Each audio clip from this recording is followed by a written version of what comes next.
Doing marriage well for July 23rd, 2026. Want better sex? Start putting your fantasies on paper.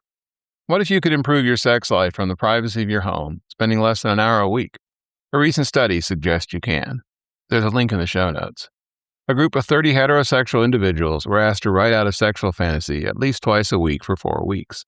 A control group wrote about having a meal with friends. At the end of 4 weeks, those who had done the fantasies had some big improvements in their sexuality.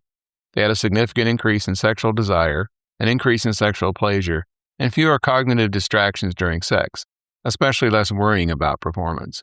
They had an increase in positive feelings about sex and a decrease in negative feelings. The fantasy group also experienced an increase in partner connectedness. None of this is surprising. Sex is mostly in our heads, and writing out a fantasy changes how we think about sex. If you want to give this a try, keep it private at first. If you want to share what you wrote later, that's fine.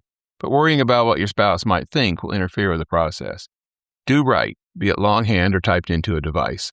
Other studies have shown what we commit to paper or screen is more powerful than what we think about. Obviously, you write about sex between you and your spouse. Exploring something you have never done but think about is fine, but writing only about things your spouse doesn't want to do is a bad plan. Eventually, sharing some of your fantasies could be a good thing for your sex life, if doing so feels comfortable and safe. It will teach your spouse how you see sex and what you long for sexually. It could be a way to start a discussion about something new you want to try. And sharing a fantasy could be good foreplay.